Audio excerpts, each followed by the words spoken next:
बिस्मिल्लाहिर्रहमानिर्रहीम। अबू वही stories official में आप सबको खुश आमदीद। हादसों से भरी जिंदगी में फिर एक वाकया लेकर हाजिर हूँ। वीडियो एंड तक देखें ताकि आप भी जिंदगी को समझ सकें। आरिफ पूरे एक हफ्ते की छुट्टी मिलने पर इंतहाई खुश था। पोस्टिंग दूसरे शहर होने की वजह से गाड़ी भी मिली हुई थी। जिंदगी बड़ी खूबसूरत गुजर रही थी। उस दिन सर्दी अपने जोर पर थी। शाम को छुट्टी करते ही आरिफ अपने फ्लैट में आकर पैकिंग कर रहा था। आरिफ सुबह का भी इंतजार करना नहीं चाहता था। वो रात को ही अपने घर पहुंचना चाहता था। सामान गाड़ी में रखते हुए उसे 10 बज चुके थे। 4 घंटे की ड्राइव थी। वो हल्का सा म्यूजिक लगाए अपने सफर पे निकल पड़ा। आधे घंटे ड्राइव के बाद वो मेन हाईवे पर था। हाईवे सर्दी की वजह से बिल्कुल ही सुनसान था। आरिफ अपनी मस्ती में गाड़ी को भगाता ले जा रहा था। अभी हाईवे पर कुछ ही वक्त हुआ था, हारिस की नजर कुछ फासले पर एक लड़की पर पड़ी जो अकेली ही हाईवे पर पैदल जा रही थी। आरिफ को बड़ी हैरत हुई।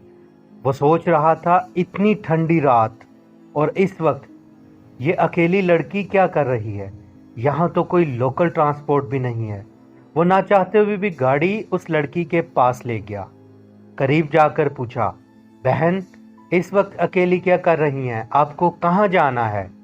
उस लड़की ने एक नज़र आरिफ की तरफ देखा। आरिफ को गुमान हुआ वो रो रही है। उसने आंसू पोंछते हुए कहा, भाई कुछ फासले पर एक गांव है, मुझे वहां जाना है। आरिफ ने कहा, बहन आइए मैं छोड़ देता हूँ। वो औरत आरिफ के साथ गाड़ी में बैठ गई। गांव अभी भी 1 घंटे की ड्राइव पर था। गाड़ी चल पड़ी। आरिफ ने म्यूजिक बंद कर दिया हुआ था। आरिफ ने दोबारा पूछा, बहन इस वक्त अकेली आप यहाँ क्या कर रही थी? फिर जो उस लड़की ने बताना शुरू किया वो डरा देने के लिए काफ़ी था। उसने कहा, मेरे गांव का ही एक आदमी था। वो मुझे काम के लिए किसी घर में काम दिलवाने अपने दोस्त के साथ शहर ले गया। हमारे घर में इंतहाई गरीबी थी, इसलिए दूसरे शहर जाकर किसी के घर काम करने पर मैं मान गई। पैसे भी अच्छे खासे थे। वो मुझे गांव से गाड़ी में बिठाकर ले आया। हाईवे पर पहुंचकर उसने गाड़ी को रोक दिया और फिर वो दोनों ने मेरे साथ ज़बरदस्ती करने की कोशिश की। मैं बुरी तरह डर गई, मगर हाईवे पर कोई नहीं था जो मेरी आवाज़ को सुनता। उन्होंने मुझसे ज़बरदस्ती की और फिर डर से मुझे मार दिया। आरिफ ने एकदम उस औरत की तरफ नज़र करके कहा, मार दिया? मतलब आप तो जिंदा हैं? उस लड़की ने आरिफ की बात का जवाब देते बिना ही कहा, इस बात को 2 साल गुजर गए। मैं हर रात हाईवे पर मिलती हूँ और उन जैसे घटिया दरिंदों को सबक सिखाती हूँ। आरिफ मज़ीद परेशान हो चुका था। 2 साल बहन, आपका मतलब है आप 2 साल पहले मर चुकी हैं और अब हाईवे पर लोगों को मारती हैं? उस लड़की ने कहा, ऐसा ही है। आरिफ को सख्त सर्दी में भी पसीने छूट गए थे। वो लड़की ने कहा, तुम्हें डरने की ज़रूरत नहीं भाई, तुम्हारी नीयत अच्छी है। मगर आरिफ को चुप लग चुकी थी। बस भाई ये कुछ फासले पर मैं उतर जाऊंगी, वो लड़की फिर बोली। मगर आरिफ ने अब की बार कोई जवाब नहीं दिया। उसने गाड़ी की रफ्तार बढ़ा दी थी। गांव के करीब पहुंचकर आरिफ ने डरते हुए कहा, बहन कहाँ उतरना है आपको? मगर कोई जवाब नहीं आया। आरिफ ने हल्का सा मुड़ कर देखा तो पीछे कोई नहीं था। वो लड़की चलती गाड़ी से गायब हो चुकी थी। आरिफ के रंग उड़ चुके थे। वो किसी तरह हाईवे से अपनी सिटी में एंटर होना चाहता था।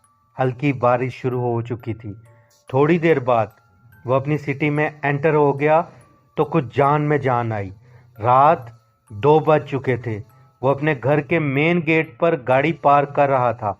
वो अभी तक बहुत ज़्यादा डरा हुआ था। आरिफ जैसे ही गाड़ी से बाहर निकलने लगा, उसे गाड़ी के अंदर से फिर आवाज़ आई, भाई तुम इतना किस लिए डर गए हो? तुम्हें कुछ कहा भी नहीं। मुझे अपनी बहन की जगह रख कर सोचो, क्या मेरे साथ जो हुआ वो ठीक था? मुझे इस तरह बेदर्दी से कत्ल किया गया।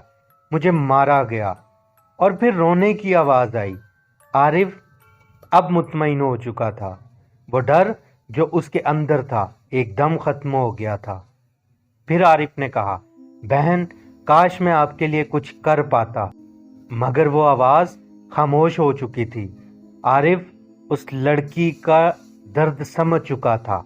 حادثے زندگی کے ساتھ جڑے ہوئے ہیں، مگر آپ کمنٹ کر کے ضرور بتائیے گا، کیا وہ لڑکی ہائی وے پر جو بدلہ سب سے لے رہی تھی، کیا ایک گناہ کی سزا سب کو ملنی چاہیے؟ ضرور کمنٹ پہ بتائیے گا۔ اپنا اور اپنے پیاروں کا بہت سارا خیال رکھیں، سبسکرائب کر کے میرے ساتھ جڑ جائیں، جیسے حادثے زندگی کے ساتھ جڑے ہوئے ہیں۔ ملتے ہیں ایسے ہی کسی واقعے کے ساتھ اگلی ویڈیو میں، تب تک کے لیے اللہ حافظ۔